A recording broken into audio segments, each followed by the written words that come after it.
Have you ever wondered why the people who grow up to change the world often feel like outcasts in their early years? Why the ones who shine the brightest seem to walk through childhood in shadows? If you've ever felt singled out, misunderstood, or pushed aside while growing up, this message is for you.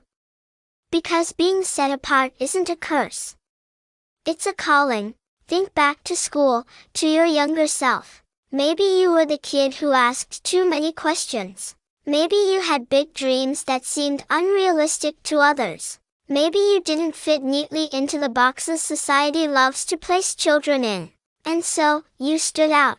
Not because you were wrong, but because you were different. And difference often threatens the comfort of the crowd. Teachers, friends, even family sometimes don't know how to handle it. So instead of celebrating uniqueness, they isolate it. And that hurts, doesn't it?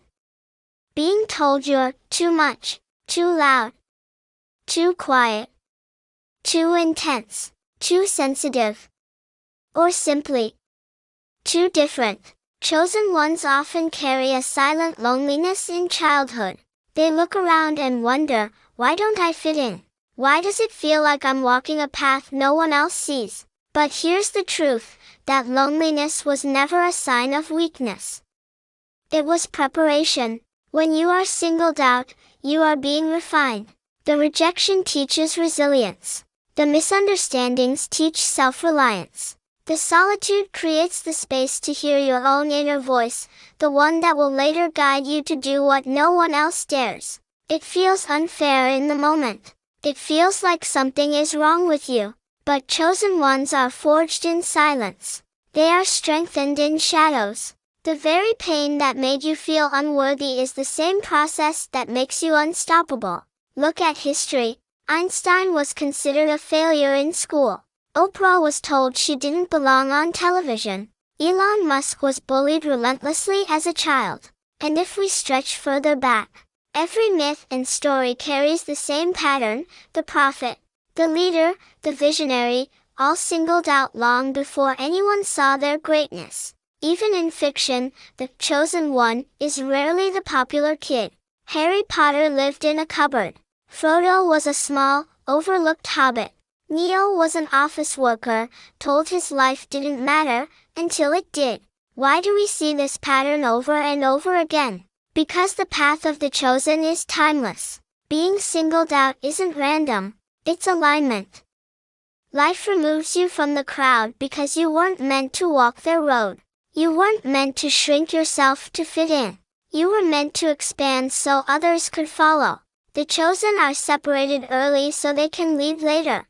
So if you've ever carried the ache of being misunderstood, if you've ever felt the sting of loneliness, of not fitting in, hear this: nothing is wrong with you.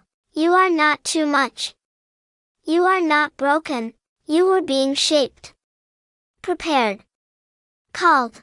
And now it's time to embrace that calling. The world doesn't need you to blend in, it needs you to stand out. Because chosen ones are not chosen for comfort. They're chosen for impact. And if you're listening to this, deep down, you already know, you were always meant for more. Here's something most people don't realize: being singled out teaches you how to see the world differently. When you don't belong to the crowd, you're forced to watch it from the outside. That perspective, that distance, gives you insight others never gain. You start noticing patterns. You understand human behavior. You see both the beauty and the flaws in the systems around you. And that unique vision becomes one of your greatest strengths. Many chosen ones also develop empathy through their struggles. Because they know what it feels like to be overlooked, they become the very people who can lift others up. The rejection they faced gives them the compassion to make sure no one else feels the way they once did.